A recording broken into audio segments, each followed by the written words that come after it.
Guys, welcome back. I'm Van and we are all the LFR family. I just wanted to let you know that I'm a little sad today. Not a little sad, a lot sad actually. One of my best friend's birthday is today. Barry Tyson is his name. And one of the most impactful people in my entire life. And he passed away a couple years back. And today is his birthday. But I thank God that I am still alive, and that my wife and I have great memories of him. When my wife and I met in high school when we were 15 years old, Barry and I were already like best friends. It was me, him, Vod, Ty B, Beans, and my brothers, of course, and we all had a singing group. If I'm leaving anybody out, man, I apologize, but my today is just one of those days. But reason why I bring that up is because the video I'm checking out is called Blacks Against Black Lives Matter, and it's Caitlin Bennett, obviously, and she's a beast in the streets. I mean, she's one of the best boots on the ground type of not investigators, but interviewers that there is. Shout out to her. But unfortunately, whenever you start showing that your stripes are not the same as they once was, because in certain environments, in certain cities, under certain democratic law, when you start to show that you've changed or show that you've grown, people start to come down on you for that. They look at you as a sellout. They look at you as a coon. They look at you as not loving them or hating them, even not realizing that the reason why you're progressing, or the reason why you're starting to grow more, is because you love them. That's the reason why you're starting to take more charge over your life and over your family's life, is because you realize that for a great majority of your life, you've been receiving the short end of the stick.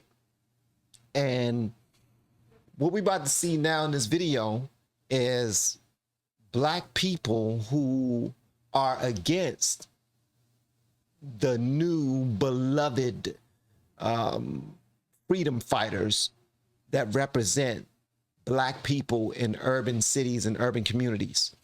And before I go into this, man, I just want to say the reason why I brought up my man Barry is because one thing that we all had in common is that we all decided to do what we want to do and do what we had a passion to do ever since we were extremely young. And that's something that I do.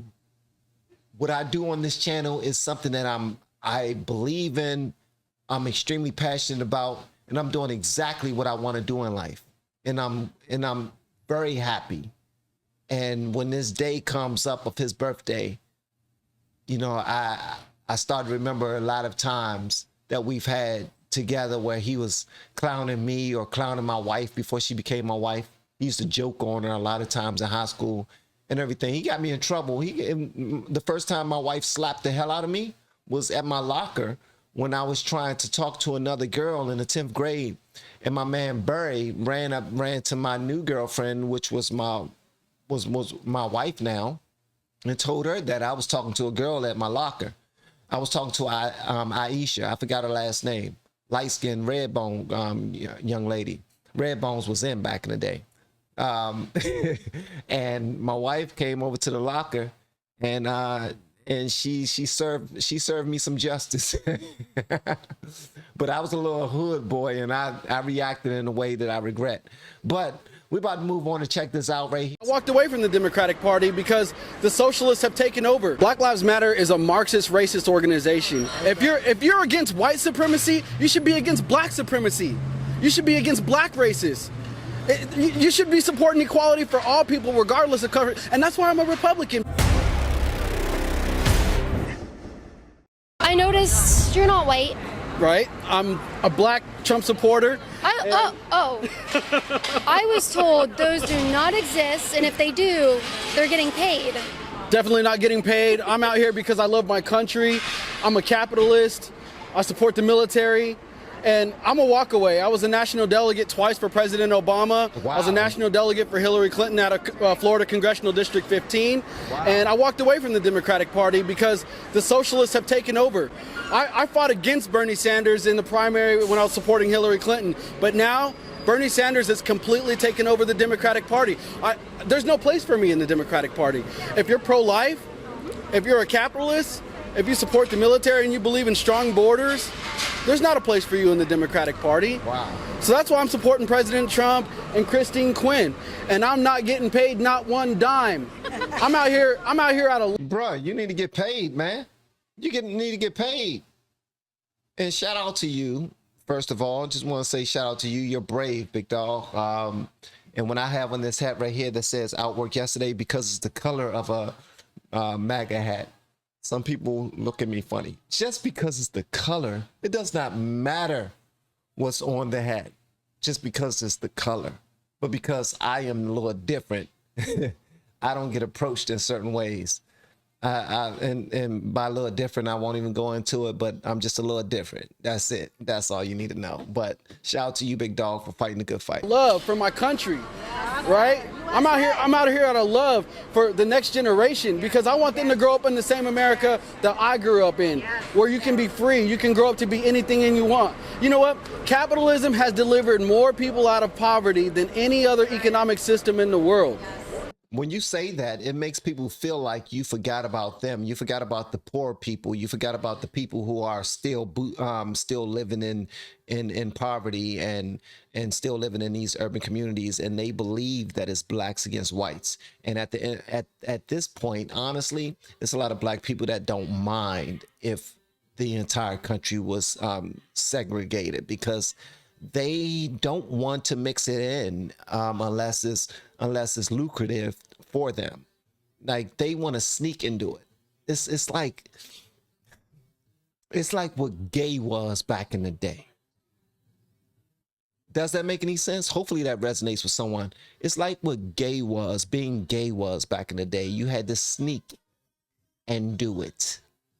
And if you come out the closet today as Republican or conservative or a MAGA hat wearing Trump supporter, then you can be ostracized by your community.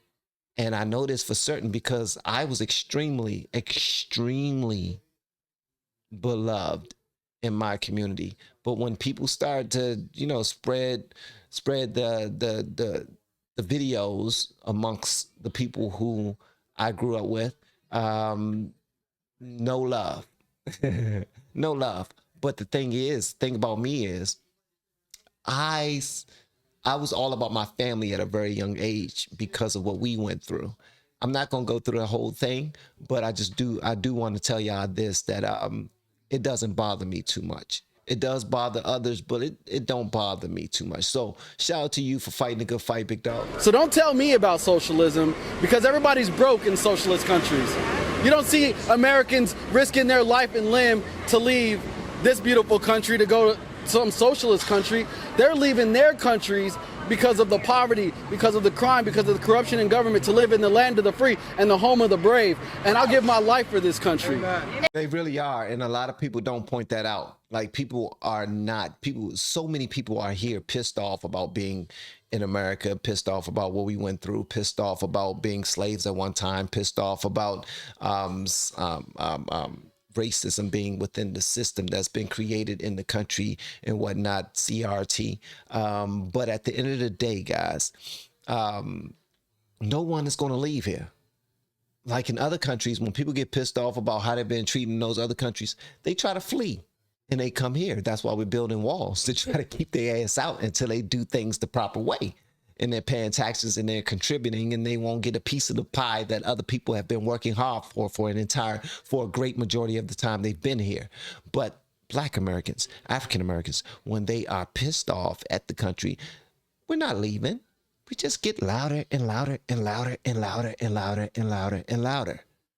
And people who feel like white people, who feel like in order to be on the right side of history, they have to feel sorry for black people, and they have to bend over backwards to make us feel welcome, to make us feel appreciated, and those type of things. They get in their fight as well, and they become louder than the black people who are technically the original offended ones. So it becomes a bit confusing after a while. If you could say anything to a member of these terrorist groups, Black Lives Matter, that seem to have a hold on what they believe they deserve is the black vote, what did you have to say to any member there, any leader of Black Lives Matter? Do you have a message for them? Black Lives Matter is a Marxist racist organization. If you're against white supremacy, you should be against black supremacy. You should be against black racists. You should be supporting equality for all people regardless of color. And that's why I'm a Republican, because it's not about being a black American or a white American or Latino. It's about just being American. It doesn't matter about being black or white. It's about red, white, and blue. Whenever you rep this country and you're black, you're looked at as a sellout. You're looked at as part of the problem. You're looked at as part of the group of people. You're looked at. Matter of fact, you might as well put on a daggone white hood when you say you love your country and you're black. I promise you that's how it comes off. If you don't hear from any other black people, I want you to hear from me. That's exactly how it sounds when you say I love my country and you hold up an American flag. It sounds to other black people like you should be wearing a KKK hood. No BS. I promise you, when I tell you that, please believe me, man. That's why it's so difficult to even change your mind, to want to grow. Because when you become serious about life and you become accountable of yourself and you become responsible for your own family and you understand what's important in life, your thoughts start to change a bit, and then you start to speak differently. You start to notice certain things. You start to pay attention to taxes. You start to pay attention to where your tax money is going. You start to pay attention to many other things. You start to have relationships and friendships with white people who also love the country. And the next thing you know, you're loving white people.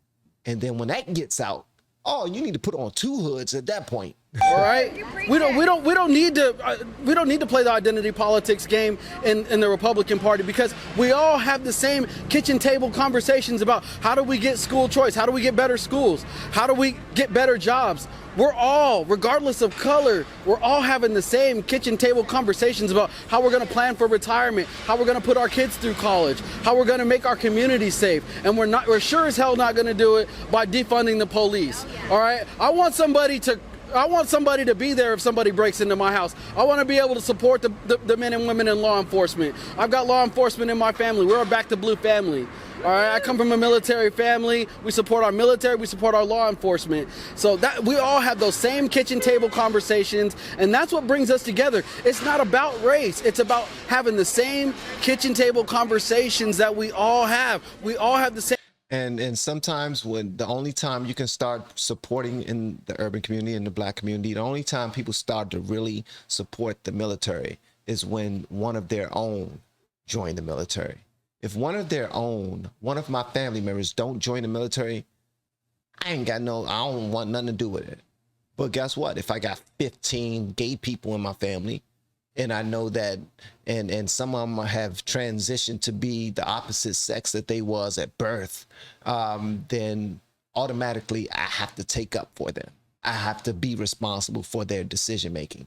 I have to feel sorry for them and believe that this is no sickness. This is what God did. And I have to change up everything that I was taught my entire life simply because I have a family member that represents that now. So everything changes. Now, what he's saying is absolutely the truth, but some things that do happen at a black family table, kitchen table, if we're eating together at all, because most times everybody don't eat together. Most times people eat in their own rooms. They take their own food and they go to their own little corners, wherever they're going with their food. And then they make the little, you know, when you at a cookout or a barbecue, they sit down in the chair and they make the little cookout knees. They put their knees together and they put their plate on top of their knees, and wherever they are, that's what they eat. Well, they also have conversation about when you get pulled over by the cops, make sure that you listen to them, make sure that you show them your hands, make sure that you do this, that, and the third, because of what is portrayed by MSNBC, CNN, is that black people, when we get pulled over by the police, 9 times out of 10, we will be brutalized. And that's not always the case. Because my wife will tell you, if my wife ever does a video with me, she will tell you all, and she will one day, but she will tell you all that I used to be rude as hell because of how I was brought up. When the police pulled me over, I would give him hell. I would give him hell like he was wasting my time. Like, speed it up. Hurry up and give me a ticket, man. I got somewhere to go. You only pulled me over because I'm black. Yeah, I played those games too. But since I played that side of the fence, I understand a little bit more. So I'm speaking to it. I'm speaking to the things that this gentleman is not speaking to. And but I do respect where he's coming from. Same concerns. We want good schools. We want a healthy community. We want a healthy economy. And that's why we got to keep taxes low so that we can grow our economy. Do you think it's insulting that the Democratic Party thinks that they have a hold on you, they deserve your vote? How insulting is that? Well, that's the bigotry of low expectations. See, they believe that they own you on the Democrat plantation. Well, I'm here to tell you, I'm like Nat Turner with the burner, coming through to liberate my people from the Democratic Party. All right?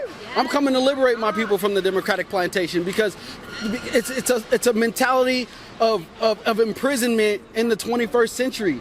All right, they believe that if they keep you poor with food stamps, if they keep you poor on welfare, you know, they keep you poor in bad performing schools, that they will forever own you. They don't want you to lift yourself up out of poor performing schools. They don't want you to generate wealth.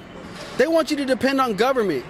And that's what the Democrat plantation is. They want to feed you. They don't want to teach you how to eat. They don't want to teach you how to fish. They want to give you a fish every single day so that you stay on the Democrat plantation. Well, I've liberated myself, and I'm coming to liberate all my people from the Democratic Party. Now, most black people don't take receiving help from the government as a trap.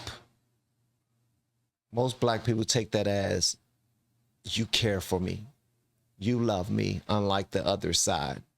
The other side is trying to take this help away from me when I need it.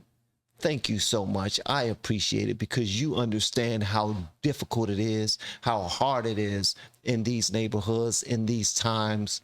You understand that I need this extra milk. I need this extra juice. I need this extra this extra that, this extra that. But unfortunately, what happens is this is something that you have to mature into. Like, most black people don't see that help as harm until they grow the hell up. And a lot of us don't grow the hell up. A lot of us get stuck in remembering the ones that helped us and not wanting to ever turn their back on the ones that helped us. Because black people, I will tell you this, and I don't know too much about white people. I know a bunch of white people who are cool as a fan. I work with a great deal of them, but I did not used to trust them because of what I was taught. I'm trying to tell you something. This is coming straight from urban community. I am a product of it. Southeast DC raised bad community. Something that we do is, if somebody do one thing for us, we feel like we got to repay them. We feel like we are indebted to them. And the Democratic Party, they understand that, and they're taking advantage of that. But most black people don't see it as that.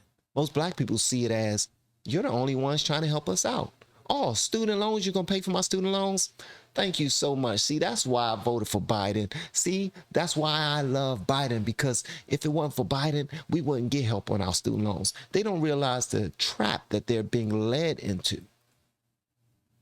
And this is the part that breaks my heart, because you can't just say this to someone who's receiving a handout and have them believe that the handout is hurting them. They're not going to be able to see beyond the daggone but beyond the hills. They're not going to be able to see the plan that's on the other side. So we got to show them a lot more. This gentleman that's speaking right now, I'm glad that he is representing. I'm glad that he is doing his thing. But a lot more of this need to be happening. But at the end of the day, if this dude looked more hood, if he looked more hood, he'll be far more respected by the hood. Because if he had a mustache, something as simple as that, I'm trying to tell y'all something, man. If he had a daggone mustache, something as simple as a freaking mustache would make him more believable by black people. But unfortunately, he does not. He have on a suit, he have on a tie.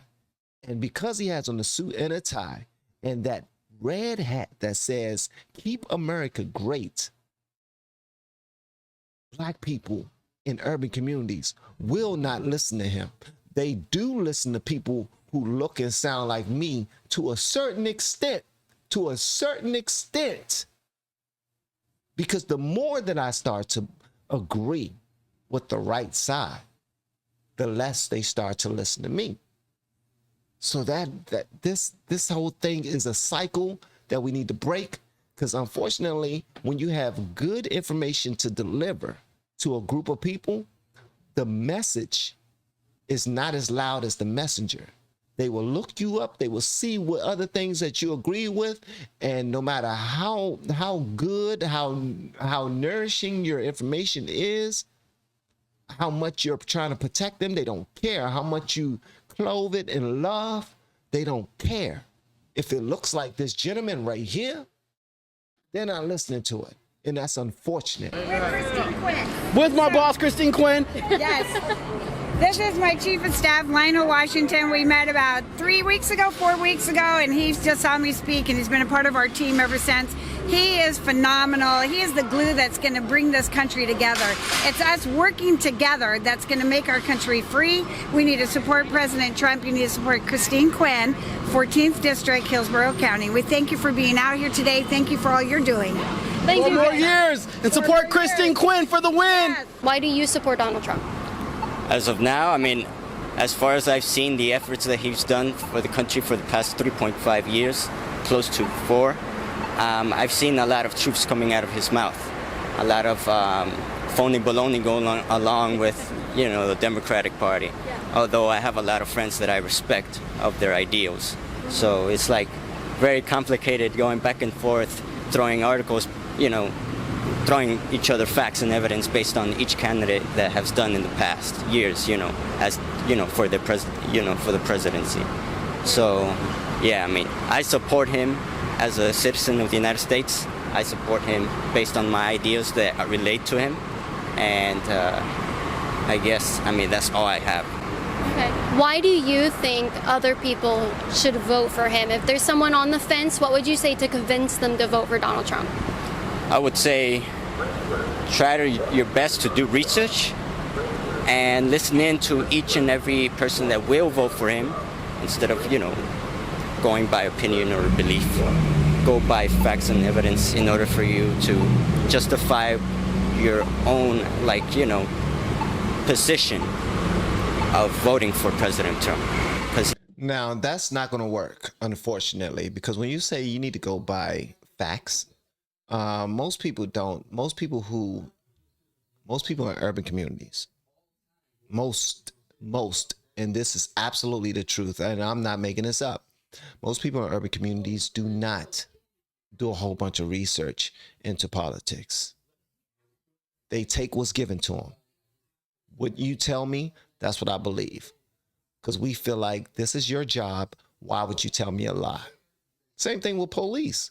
We feel like this is your job. Why would you lie to me?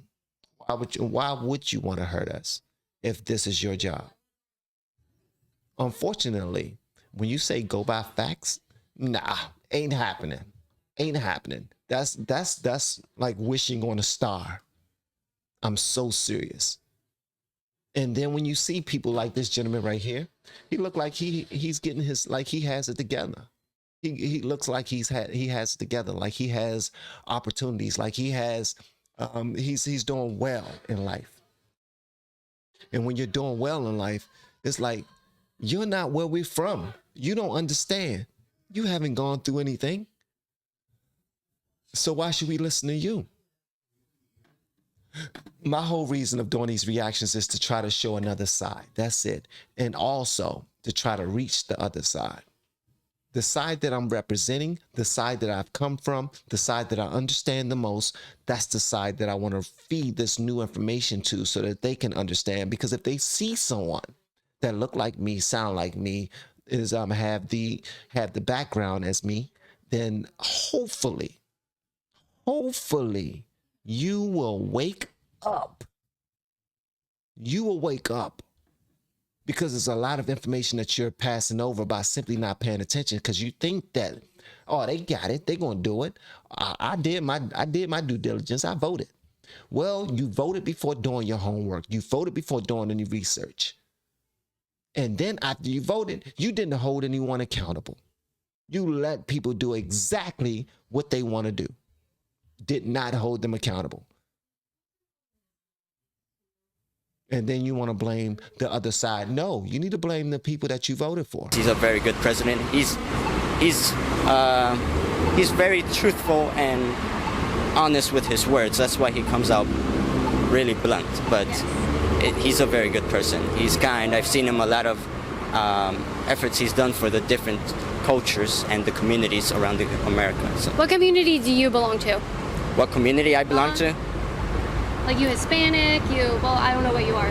Well, I'm a Hispanic male. Okay. So I just go by, reason and ideas. I don't go by race as much, because it would create some sort of offense if somebody else has a different opinion based on who and where I am, Oh, we don't care about offending anybody else. So, to the other Hispanic men, women, teenagers, whatever, to the Hispanic community, why should Hispanics vote for Donald Trump? That's a really big demographic that people are grappling over. What convince them? Convince the Hispanic community. He's against socialism and communism that was spread around Central America. And we don't want it here because, it's better to live here. There's a lot of opportunities here than in the South and in the Central of America, A lot of their families probably left communism and socialism in Southern American countries. I just butchered that. But yeah, anything else you want to say about why you support Trump, or did you give me a spiel? You good? Caitlyn got so much daggone hair. That's a lot of daggone hair. That's a lot of hair, Rapunzel. That's a whole lot of hair. I don't know why they said her hair looked like ramen noodles. Yes, I do. It's the color of ramen. But people are some haters. I'm okay now. Okay. Thank you. All right. Very good. Thank you so much, Caesar. It was really nice meeting Very you. much. Appreciate that. Thank you so much. All right. So I've said a whole lot in this video. Apologize if I did too much, because sometimes I do talk a little too much. But I do want to say thank y'all so much for just listening, and let me know whatever y'all want me to know in the comments below. And if you've yet to hit that subscribe button, please make sure you do so on your way out the door. Once again, guys, I'm Van, and now we are all the LFR family, and I look forward to seeing you on the next video, hopefully inside the Patreon as well. Y'all have been amazing. Love y'all.